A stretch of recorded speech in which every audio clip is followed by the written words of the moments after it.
Glória a Deus. Querida igreja, eu quero começar a falar o seguinte: o que trago hoje nessa noite para o seu coração não é nada desconhecido, não é nada novo, não trago novidades, ainda que a Bíblia ela se renova a cada dia, e a cada dia Deus fala conosco na sua palavra. Só que o que eu quero trazer o entendimento da igreja é o seguinte: o que eu vou falar para você não é novidade, o que eu vou falar para você não é uma revelação minha, não é algo desconhecido. Enquanto eu estava aqui, o Senhor falou no meu coração: o que eu vou falar para a igreja da parte do Senhor é algo antigo e conhecido, mas que merece uma devida reflexão no dia de hoje. É algo que é antigo, é algo que é conhecido por nós, mas que no dia de hoje é digno de reflexão. Eu queria pregar, eu coloquei uma temática nessa mensagem, eu queria pregar entre o chamado de Deus e a conduta do profeta. Porque entre o chamado de Deus e a conduta do profeta existe uma distância muito grande, e essa distância quem estabelece sou eu e você. O chamado que Deus propõe para a igreja e a sua conduta, ela vai ser pequena ou grande, curta ou longa, dependendo de você, dependendo da sua linha de interpretação, dependendo da sua reflexão, dependendo do seu sentimento. Só que antes de entrar nesse texto, e eu quero pedir permissão à igreja, eu não vou entrar no contexto, não estou aqui para falar do milagre que Eliseu fez na vida da sunamita. Eu só peguei esse verso 9, a ênfase está no verso 9, aonde a mulher de Sunem observou as características da personalidade daquele homem chamado Eliseu. E esse é o objetivo de Deus na minha e na tua vida. Deus quer que eu e você sejamos conhecidos como santo e como santa mulher de Deus e homem de Deus. Porque diz a palavra que Ele nos chamou para viver uma vida santa, irrepreensível e inculpável. Colossenses 1, 22. Então, antes de entrar nesse contexto, eu queria dizer o seguinte: eu ouvi uma vez um pregador falando algo muito pertinente e eu gravei no meu coração. Eu só não sei quem falou, quem foi na história que falou, mas eu lembrei da frase, isso que importa. Eu vi o seguinte, e não cometa mais esse erro a partir de hoje: é um crime você julgar uma pessoa, você julgar alguém fora do contexto da vida dela. Já pensou, meus amados irmãos, eu subir aqui e escolher a dedo qualquer um de vocês e começar a julgar vocês sem levar em consideração o seu contexto de vida? Seria um julgamento fiel? Seria um julgamento honesto? Seria um julgamento justo? Não seria, porque cada indivíduo é julgado de acordo com o seu contexto de vida. Você vai ser julgado pelo Senhor de acordo com o seu contexto. Se pegássemos Daniel e colocássemos no Egito no lugar de José, será que ele seria bem sucedido? Se pegássemos Abraão e colocássemos no lugar de Davi, será que ele seria bem sucedido? Se pegássemos alguém da história bíblica e transformasse ou transportasse um para viver a vida do outro, será que daria bom? Não sabemos, porque cada um é capacitado por Deus para enfrentar aquilo que Deus já preparou. Enquanto eu estava aqui, enquanto os irmãos louvavam, eu fechei os meus olhos e lembrei de Jeremias. Deus se manifestou a Jeremias como mostrando para Jeremias que ele era o Senhor do tempo, porque ele disse no versículo 4: antes que te formasse no ventre de tua mãe, eu te conheci. É o Deus do tempo, é o Deus que já tem tudo estabelecido, tudo determinado. E tem uma frase usada no nosso meio, que Deus me consertou. Eu não uso mais essa frase, eu aprendi a usar a frase da maneira correta, eu aprendi a orar da maneira correta. Lembra que Jesus disse: recebeste mal porque pediste mal? O crente tem que saber pedir. Deus está me levando por esse caminho, eu não vou fugir aqui. A gente fala assim: Senhor, prepara o meu futuro, prepara a minha bênção, prepara o meu casamento, prepara a minha profissão, ou seja, prepara tudo. Só que está errado. Deus não vai preparar o futuro já está pronto. Deus vai te preparar para esse futuro que já está pronto lá na frente. Quando você coloca-se diante de Deus e fala para Ele preparar o futuro, você está deixando de levar em consideração que Ele já está lá. Quem não está lá é você. Jeremias já tinha sido preparado por Deus no passado. Era necessário ele se preparar para Deus. E aqui já há uma resposta de Deus para a tua vida nessa campanha de taça cheia da presença do Senhor. Se prepare para viver aquilo que você tanto sonha. Se prepare para viver aquilo que você tanto almeja. Sabe aquilo que você acha bonito na vida de alguém? Sabe aquilo que você admira na vida do pastor Rodrigo ou na vida de qualquer outra pessoa? Se prepare para você mesmo viver a tua história. Estamos vivendo uma geração de crente que se espera um nos outros e quer viver o que o outro está vivendo. Um grande pregador, uma grande pregadora, um grande pastor, uma grande pastora. Só que quando você olha para aquela pessoa e se encanta e fala assim, nossa, que bênção aquele irmão, e você só se limita a isso, você está se limitando e limitando o poder de Deus.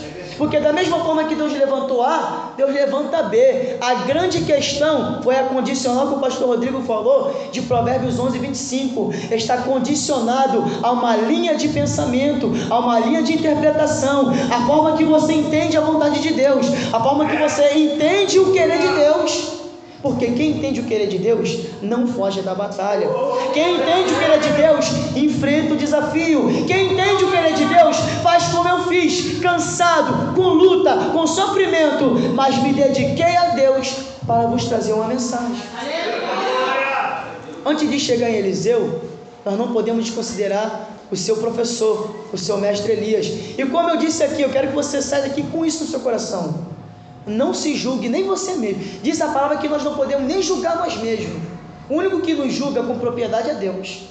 Às vezes a gente estabelece julgamentos sobre nós equivocados. Não se julgue fora do seu contexto. Não queira dar mais daquilo que você pode, mas também não dê menos daquilo que você tem.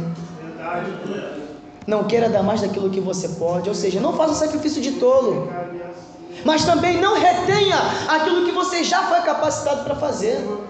Já pensou que crime é alguém precisar de uma palavra da tua boca e você reter? Já pensou que crime é você poder abraçar alguém e você negar esse abraço? Já pensou que crime é você ter algo no bolso, seja dinheiro ou qualquer outra coisa, e você vê alguém carente, necessitado, e você não estender a mão para dar? Então Deus é um Deus sensato. Ele não quer que você dê mais do que você pode, mas também o que você tem, não retenha, porque isso também é um pecado. Elias foi levantado num contexto de crise. Elias foi levantado num contexto contraditório, um contexto difícil. E esse contexto é o que a gente está vivendo hoje. Ser crente é difícil. E como eu disse aqui no começo da mensagem, ser crente, dependendo da maneira que você acha que é ser crente. Tem gente que acha que é ser crente e diz assim, mas isso aqui é coisa passada. Essa passagem está no Antigo Testamento, essa passagem era para Israel. Ou seja, essa pessoa não entendeu que a Bíblia, diz o apóstolo Paulo, ela é divinamente inspirada, de Gênesis 1 a Apocalipse 22. Tudo que está escrito ali, eu devo pela fé obedecer. Tudo que está escrito ali, eu devo pela fé aceitar, mesmo sem concordar. A igreja entende e pode dizer um amém? Então Elias foi levantado num contexto contraditório. Ele foi levantado como resposta de Deus a uma geração pervertida e corrupta. E eu quero dizer, esse é o teu chamado, esse é o meu chamado. Você foi levantado por Deus, ainda que você não saiba, vai saber hoje, porque a gente às vezes tosqueneja, cocheia, né? Você foi levantado por Deus justamente para isso, para ser um recurso de Deus no meio de uma geração corrompida, para ser um recurso de Deus no meio de uma corrupção. E diz a palavra em 1 Reis 17 que Elias dos moradores de Gileade se levantou e foi ter com Acabe. O povo de Deus já tinha se entregado, os pontos já tinham sido entregues para o inimigo. Baal já era Deus em Israel e o Senhor Jeová já tinha sido colocado de lado, de canto. Irmãos, Deus tem me levado a falar uma palavra um pouco dura para a igreja. E a palavra um pouco dura para a igreja é a seguinte: você, custe o que custar, tem que defender o verdadeiro evangelho. Custando sua vida, custando sua reputação, custando o seu sossego, defenda o evangelho. Porque Jesus disse à igreja de Sardes: ser fiel até a morte e dar-te a coroa da vida. Jesus propôs para a igreja que até o ponto de morrer ela deveria ser fiel. E muita gente está condicionando o evangelho. Elias não condicionou o evangelho. Ele foi lá e pregou para Acabe. Mas por que eu estou querendo dizer de Elias antes de entrar em Eliseu? E eu vou entrar agora para não perdermos tempo. Porque Eliseu teve uma base muito boa. Eliseu teve um exemplo a ser seguido. Eliseu teve alguém para o ensinar, para o orientar. E tantas quantas vezes você não tem essa pessoa, e você olha para um lado, como eu já fiz, e olha para o outro e não vê ninguém. Só que eu quero dizer nessa noite para você, que ainda que te falte um exemplo da terra, você tem um exemplo no céu, assentado à direita de Deus Pai, Cristo. Esse é o maior exemplo. Se te falta um exemplo humano, se te falta um exemplo paterno, materno, se te falta alguém para você ver como espelho, que nós temos que ter espelhos, e na grande maioria das vezes o líder é o espelho. Por que eu falo grande maioria das vezes, pastor? Porque nem sempre a pessoa enxerga o líder como espelho. Você vai de cada um. Mas ainda que te falte um espelho para você ver na terra, você tem um espelho no céu, Cristo. Eliseu teve esse espelho. E eu queria dizer 3 coisas à mente, uma reflexão de 3 pontos só, para você entender a mensagem, porque não é por muito falar. Primeiro, a expressão que a sunamita usou para caracterizar Eliseu é a maior expressão que alguém pode receber na terra. Verdade. Pastor, bispo, profeta, arcanjo, semideus, tudo aí está sendo falado. Mas a maior expressão que você pode receber de alguém na sua vida é: olá, homem de Deus, a paz do Senhor Jesus, homem de Deus, a paz do Senhor Jesus, mulher de Deus. Alguém vê Deus em você e colocar Deus como referência em você, e você deve se orgulhar disso. Porque se alguém bater nas tuas costas e fazer qualquer elogio ao teu caráter, à tua moral e personalidade, isso não tem impacto nenhum muito espiritual. Agora, se alguém falar, seja qualquer pessoa, ainda que fale de forma mentirosa e falsa, homem de Deus, está testificando para o mundo espiritual quem você é para Deus, quem você é para o inimigo, quem você é para as testemunhas que estão nos rodeando. É o maior título que o homem e a mulher pode ter: ser falado, ser referido como ser de Deus. E agora, entendamos, o que esse homem fez para ser chamado de homem de Deus? Será que ele não fez nada? Será que foi um título que foi dado para ele de forma corriqueira? Não. A sunamita teve uma análise daquele homem. E olha, ela não julgou pela aparência não. A aparência fez parte, mas não foi o critério final. Olha o que está descendo aqui agora. A aparência fez parte do julgamento dela, mas não foi o critério final. O critério final foi a conduta dele no contexto geral. Quando ela olhou para ele passando, indo e voltando, viu a sua postura, viu o seu andar, viu a sua forma, viu o seu deslocamento, ela começou a identificar. E entenda, quem abriu os olhos dela para enxergar a santidade daquele homem? O próprio Deus. Quem abre os olhos do mundo para enxergar a minha e a tua santidade? O próprio Deus. É o próprio Deus que faz as almas e vê em você luz. É o próprio Deus que faz as almas, vê em você alguém que pode ajudá-la. É o próprio Deus que mostra para o inimigo quem você é. É o próprio Deus que mostra para o adversário quem você é. Porque diz a palavra do Senhor que quando Jesus entrou em Cafarnaum, Marcos capítulo 1, dentro da sinagoga, aquele homem cheio de demônio falou assim: que tenho eu contigo, Jesus Cristo Nazareno? Tu és o Cristo, Filho do Deus vivo. Jesus não disse nada, mas o Espírito Santo mostrou para os demônios que aquele ali era o Messias. Assim é na minha e assim é na tua vida. Atos capítulo 16, Paulo em Filipos, junto com Silas, você sabe da história. Chegou ali, ficou com Lídia, depois foi na cidade, tinha aquela moça que era uma moça, vamos dizer, uma feiticeira para os nossos dias, revelava o futuro, ganhava dinheiro com aquelas revelações. E Paulo passou, o demônio viu quem em Paulo? Santidade, poder, unção, Deus. E ela disse: estes homens, Paulo e Silas, são servos do Deus Altíssimo. Paulo, com o discernimento de espírito que você e eu deve ter, viu que aquele testemunho não vinha nem dela, nem de Deus, mas do maligno. E qual foi a atitude de Paulo? Pelo poder do nome de Jesus eu te ordeno, saia dela. Não há maior referência que você possa ter, não desconsiderando todas as outras. Você pode ser uma pessoa boa, honesta, sincera, fraternal, amiga, mas a maior de todas elas é você ser uma mulher de Deus, é você ser um homem de Deus. Você crê nisso ou não? Você quer ser uma mulher de Deus e um homem de Deus? Então vamos aprender com Eliseu. Primeiro, a conduta de Eliseu. Primeiro ponto, desde o dia, isso aqui é muito difícil e muito doloroso, desde o dia que Eliseu foi vocacionado, ele foi fiel. Aí aqui você vai se lembrar lá do teu começo. Desde o dia em que Eliseu foi chamado pelo Senhor na pessoa de Elias, ele foi fiel. Isso aqui, irmãos, o que você entende com isso? Chamou, eu atendi o chamado. Pastor, quando alguém me chama e eu atendo o chamado, o que eu fiz? O que eu tive que fazer? Tomar uma decisão de atender. Todo convite é passivo de sim e de não. Todo convite requer decisão. E o Evangelho, eu anotei aqui, Deus me deu enquanto eu estudava, hoje à tarde. O Evangelho é uma decisão absoluta e extrema que você deve tomar. Ninguém tem como aceitar o Evangelho, que é o que estão fazendo aí fora, de forma parcial. Eu não posso aceitar essa verdade de forma parcial, porque se eu aceitar essa verdade de forma parcial, eu já estou morto, diz o próprio Deus na pessoa de seu Filho Jesus. Porque os fariseus achavam que eles estavam herdando a salvação, e Jesus disse: vocês estão mortos no pecado, porque vocês não creem no Filho de Deus.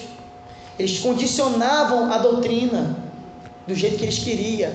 Então, primeira coisa, Eliseu, em 1 Reis capítulo 19, você lê em casa, se quiser também, ele aceitou o chamado de Deus, e diz a Bíblia que ele estava arando com a ajuda de bois. Quando Elias passou, jogou a sua capa para ele. Esse ato de jogar a capa é um sinal de discipulado. Quando Elias jogou a capa sobre Elias jogou e saiu andando. É assim que Deus faz. Deus te chama, mas Deus não para o tempo para esperar você decidir, não. O tempo continua correndo. Se Deus te chamou em 2011, Ele não parou o ano de 2011 para te esperar tomar decisão, não. Vai vir 2012, 2013, 2014, 20, 21, 30. E tem gente da igreja esperando Deus parar o tempo para esperar e tomar decisão. O tempo não para te esperar. Você vai começar a caminhar, e se você não der continuidade, você vai ver gente chegando lá na frente e você está aqui ainda. E aí ele continua andando, e Eliseu correu e falou assim: permita-me dar um beijo no meu pai e dar um beijo na minha mãe. Decidiu seguir aquele caminho. Ele não sabia o que iria enfrentar, não sabia se seria só vitória, como a gente fala, mas ele decidiu seguir. Então o primeiro passo para você ser chamado de homem de Deus e você ser homem de Deus é você se decidir a viver a sua vocação, é você decidir viver o seu chamado, custe o que custar. Custando lágrimas, custando sofrimento, custando perturbações, custando sua saúde, custando o seu suor, porque o Evangelho é suor. Primeira atitude foi essa de Eliseu, e eu anotei aqui, ele teve uma decisão consciente. O Evangelho, ele apela para a razão. Antes de ele se tocar no sentimental, ele toca na razão. Ninguém aceita Jesus de forma inconsciente, não. Ninguém levanta a mão para aceitar Cristo como Salvador e viver na doutrina da palavra de forma inconsciente, não, porque o Evangelho primeiro muda a forma de pensar. Romanos 12, 1, 2: transformados pela renovação da vossa mente. Primeiro o Evangelho muda a tua mente. Mudando a tua mente, teu coração abre. Por que o ímpio não aceita a palavra? Porque a mente dele diz, 2 Coríntios 4:4, está nas trevas. Então ele não tem como aceitar a palavra. Segunda coisa que Eliseu fez: ele perseverou em servir a Deus, em servir a Elias. Qual é o problema que a igreja está enfrentando, meu pastor? Eu não sei de nada, é a palavra. Segundo ponto: quer ser chamado de homem de Deus, quer ser um homem de Deus, uma mulher de Deus, seja fiel em servir a igreja, seja fiel em servir a liderança, seja fiel em servir a Deus, seja fiel em servir as almas, seja fiel em servir sua família, seja fiel em servir seu colega de trabalho, ou seja fiel num contexto geral da sua vida, da hora que você abre os olhos até a hora que você fecha os olhos. Isso é fácil? Não é fácil, mas você consegue. Você consegue, porque o apóstolo Tiago diz lá em Tiago 5:17 que Elias estava sujeito às mesmas paixões que nós, só que ele orou, o céu fechou, ele orou, o céu se abriu. Sabe o que é isso? Estava no centro da vontade de Deus, estava no centro do querer de Deus, estava em concordância com o Espírito Santo que o guiava. E quando eu e você, nessa noite aqui, estamos de acordo com a vontade de Deus, o céu se abre, se assim você desejar. Essa é a autoridade que Deus deu à igreja.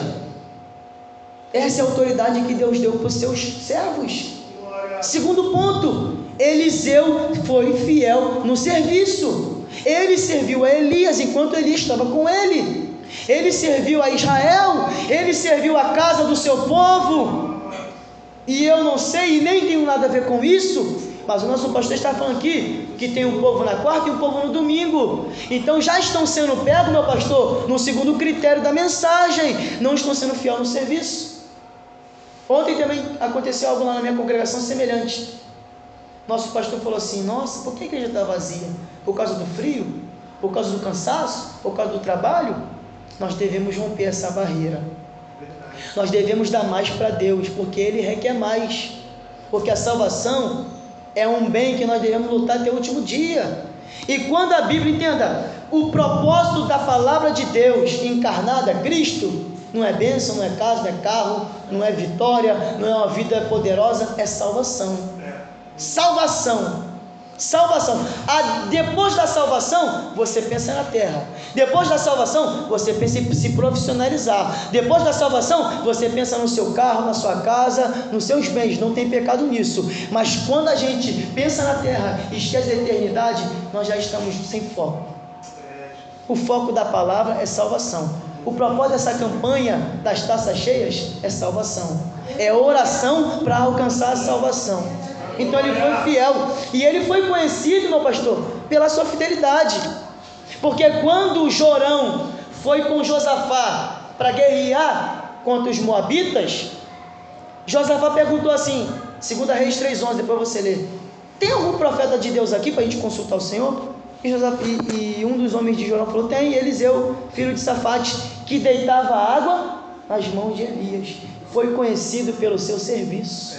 Você tem sido conhecido pelo seu serviço? Aleluia! Você tem sido conhecido como um anunciador do Evangelho? Você tem sido conhecido como uma serva de Deus? Você tem sido conhecido como alguém que tem algo para dar para alguém? E eu fico triste quando alguém é servo de Deus, mas não é conhecido por ser servo de Deus. É conhecido por alguma falha, por alguma fraqueza. Isso mancha o nome do Senhor. Paulo disse para os romanos, para os judeus que estavam em Roma, capítulo 2, ele disse: o nome de Deus é blasfemado no meio dos ímpios por causa de vocês. O nome de Deus está sendo escandalizado. Que Deus é esse? O Deus de Israel, o soberano e altíssimo de Israel. O nome de Deus está sendo escandalizado por causa de vocês, judeus, que não estão vivendo da forma correta que diz a lei.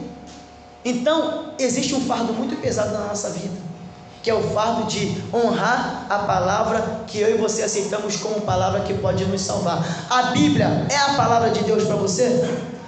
Então você deve honrar ela até o final de sua vida. Terceiro ponto e último. Primeiro ponto, a igreja se lembra, ele foi fiel ao seu chamado. Segundo ponto, ele foi fiel no serviço. Terceiro ponto, ele conservou, e aqui é o mais difícil, ele conservou, depois que ele foi fiel no chamado, atendeu, se comprometeu, abandonou os laços passados, se propôs a viver de maneira diferente. Depois que ele foi fiel no serviço, serviu a Elias, serviu a Israel, serviu a casa de Judá. Terceiro ponto, ele conservou tudo isso aceso na sua vida, como desde o primeiro dia lá de trás. Ele conservou a unção que ele tinha na sua vida. É muito difícil você conservar a unção. É muito difícil você conservar a comunhão. E qual foi o método de Eliseu? Qual é o método de conservar aquilo que Deus nos dá? Comunhão, intimidade. Eliseu conservou tudo aquilo que Deus havia dado para ele por meio da comunhão com Deus, por meio da fidelidade com Deus, por meio da intimidade com Deus, relacionamento com Deus. Josué foi escolhido como sucessor de Moisés. Aí você pensa assim, como muitos pensam: ah, mas ele foi escolhido a dedo. Beleza, Deus escolhe mesmo. Quando Ele quer escolher, quem vai alterar a escolha de Deus? Agora, será que Ele não fez por onde não? Diz a palavra do Senhor, Josué não saía da tenda da revelação. Josué estava dentro da tenda. Josué estava ali com Moisés, não saía da tenda, e Deus permitiu Josué ficar na tenda, porque o certo era só Arão e Moisés, nem Miriam entrava na tenda, mas por causa da postura de Josué, Deus permitiu ele entrar na tenda. Deus quer você dentro da tenda. Não negocie a tenda, não negocie a entrada na tenda. Entre dentro da tenda, porque entrando dentro da tenda, você terá um futuro de sucesso, de vitória, de poder, de unção e de milagre. Oh, glória a Jesus, glória a Deus. A comunhão com o Senhor, isso aqui é maravilhoso, eu recebi de tarde isso. A comunhão com Deus revela quem é Deus para você e revela quem você é para você mesmo. Ei, irmãos, existe segredo que você não conhece em você, mas através do teu relacionamento com Deus, Deus vai te revelando. Olha, meu servo, vou usar o meu nome. Olha, Álvaro, você é forte nisso, mas você é fraco nisso. Você pode isso, mas com isso você não pode. Você pode entrar por aqui, mas por aqui você não pode. A vida com Deus revela quem é Deus para você e revela quem você é mesmo para você se conhecer, para você falar assim: opa, aqui eu não posso entrar, não fui capacitado para isso. Opa, aqui Deus já me deu vitória. Opa, por que Daniel bateu de frente com Babilônia? Por que Daniel enfrentou a doutrina da Babilônia? Porque ele conhecia Deus e ele se conhecia. Porque Sadraque, Mesaque e Abednego, que foram os nomes que eles ganharam em Babilônia, falaram: ó rei, sobre este negócio não precisamos discutir. Nós não nos prostraremos diante da imagem que tu levantaste. E fica tu sabendo, olha a ousadia daqueles homens. E fica tu sabendo, ó rei, poderoso é o nosso Deus para nos livrar, mas se Ele não nos livrar, nós não adoraremos a estátua. Eles conheciam Deus e se conheciam. Eles sabiam que Deus era poderoso para livrar, e eles sabiam que eles estavam debaixo de uma promessa maior do que o governo da Babilônia. Eu quero dizer para você, a igreja do Cordeiro, nós, o povo de Deus, estamos debaixo de uma promessa maior do que qualquer outra influência que lá fora possa estar exercendo sobre nossas vidas. A segurança que você tem em Deus, quando você está no querer de Deus, nada pode superar essa segurança. Nada supera a segurança de alguém que está com Deus, irmão. Policarpo, da igreja de Esmirna, presbítero Policarpo, a história nos conta que quando o Império Romano pediu para ele negar a fé no Senhor Jesus, senão ele ia queimá-lo vivo, ele disse: aqueça mais o fogo, acenda mais a chama. Eu não posso negar o meu Jesus, que eu criei na minha mocidade e que tem me sustentado até os dias da velhice. E ele foi martirizado, queimado vivo. Encerrando, fechei a Bíblia. A comunhão com Deus abre a porta do poder que Elias teve. A comunhão com Deus abre a porta da santidade que Eliseu mostrava ter. A comunhão com Deus abre a porta dos dons, como Deus deu a Daniel. Diz o texto que Deus deu a Daniel dons de interpretação de sonhos e de visões. Foi a comunhão que ele teve com Deus. A comunhão com Deus abre a porta da ousadia para você anunciar a palavra, igual fez com Paulo. A comunhão com Deus abre a porta da sabedoria, como fez com Estevão, que enquanto ele pregava para os judeus com o coração endurecido, diz o texto que o seu rosto brilhou como se fosse o rosto de um anjo, de tanta sabedoria que aquele homem tinha. A porta da comunhão abre a porta da amizade, como abriu para Abraão e como abriu para Davi. E a comunhão abre a porta dos sinais e dos prodígios e dos milagres, como abriu para Moisés. Primeiro, você tem que ser fiel ao seu chamado. Segundo, tem que ser fiel à casa que você está servindo, a Deus, ao seu líder e ao povo que você também faz parte. Terceiro, você deve ser fiel e conservar essa unção por meio da comunhão. Aí sim, você será chamado de santo homem de Deus, de santa mulher de Deus. Quando você não negociar o teu chamado, quando você não negociar a comunhão com seus irmãos, com Deus e com seu líder, quando você buscar, irmãos, buscar conservar Deus na sua vida, aí Deus te dá credencial. Entenda, não é barganha. Entenda, não é por obras. Mas o povo de Deus tem que suar para conseguir ter o contato com o Senhor. Nós temos que buscar. Deus quer ver em nós.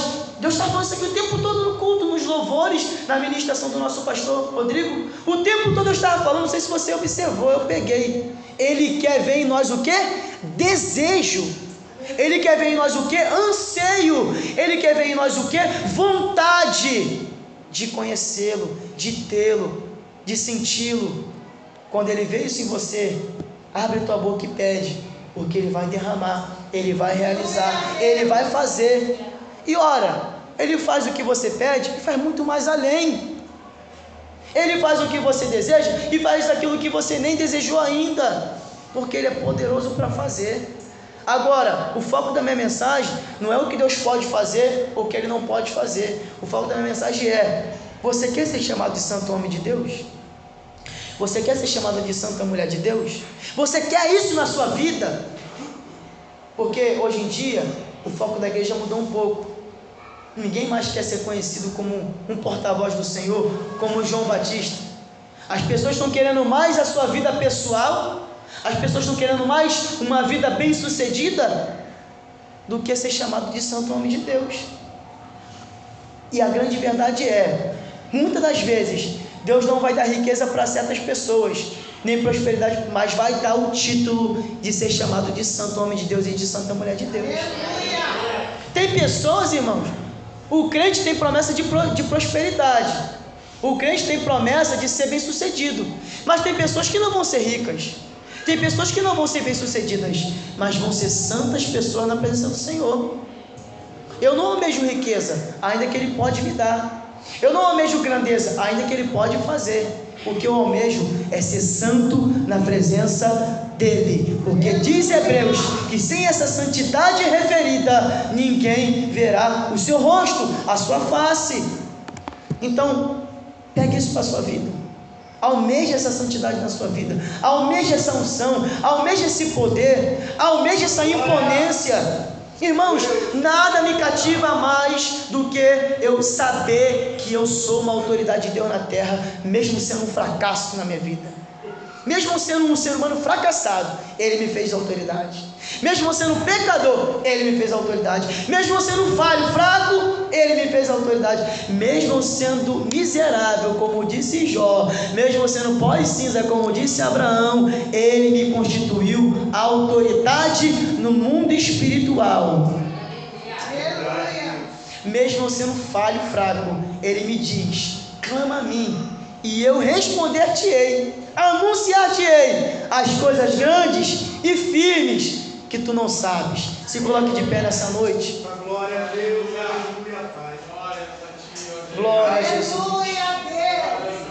Glória a Jesus. Você está sentindo a presença do Senhor? Glória a Deus. Jesus disse para o jovem rico o seguinte: tem muitas pessoas que lêem o texto de forma equivocada. Jesus disse assim: vai, vende tudo o que tu tem e dá aos pobres, depois segue-me.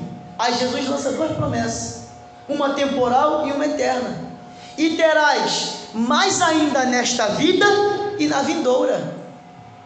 Mas não, ele estava preso nessa vida, esqueceu da vindoura. Foca aqui, mas não perde o foco no céu. Luta pelas coisas daqui, mas não para de lutar pelas coisas eternas. Se motiva a vir para a igreja para buscar a vitória, mas não esquece da tua vida, que tem que ser cheia de poder, cheia de unção. Você tem que ter a palavra de vida, você tem que ser uma fonte que jorra para a vida eterna, você tem que ter azeite na botija, você tem que ser uma lamparina acesa para iluminar a tua casa, para iluminar a rua que tu anda, para entrar dentro da tua empresa e ser uma luz na vida dos que estão em trevas. Eita glória a Deus. Coloca a mão no teu coração e oremos ao Senhor. Nosso Deus, o nosso compromisso está firmado com a palavra, Senhor, e nós fazemos menção da tua palavra nessa noite e pedimos a ti, nos dá o título superior de ser chamado teu servo. Nos dá, meu Pai, esta graça. Nos ajuda, nos fortalece, ser conosco, Senhor. Meu Deus e Pai, nos sustenta nesses dias maus. Não nos deixe, meu Pai, abaixar as nossas espadas. Não nos deixe, Senhor da glória, meu Pai, fazer com que nossa fé esteja resumida a um breve momento de tribulação. Como disse o apóstolo Paulo, uma leve tribulação. Senhor, nos ajuda a romper, meu Pai, assim como o sol rompe todas as manhãs e vem brilhando no seu fulgor, assim seja a nossa vida, de glória em glória, Senhor. Vai nos renovando, renova, meu Pai, o Ministério Mispa. Toma o teu servo que está aqui, meu Pai, na direção desse trabalho, meu Pai. Toma essa congregação nas tuas mãos, ajuda os teus filhos, sê com eles, meu Pai, dando-lhes a vitória, dando-lhes o escape, o livramento, abençoando suas vidas em todas as áreas, cobertando eles com teu sangue, livrando das enfermidades, livrando dos ataques, e meu Pai, sendo, meu Pai, o nosso Deus poderoso para nos livrar, Senhor. Abençoa os teus filhos, que a tua palavra, Senhor, e teu Espírito Santo possa ministrar mais, possa palestrar mais, possa, meu Pai, participar mais aos corações daquilo que o Senhor falou por meio da tua palavra, porque nós cremos sim que a tua palavra é a verdade, e é a tua palavra que nos santifica e nos dá a vitória, em nome de Jesus. Amém. Amém. Eu quero agradecer a Deus por essa oportunidade, agradecer a Deus por você ter ouvido a palavra, porque diz a palavra do Senhor que nos últimos dias não suportarão a sã doutrina, sentarão para ouvir, mas não aguentarão o peso da doutrina. Só que só o peso da doutrina pode nos salvar. Que Deus vos abençoe. Eu agradeço a oportunidade.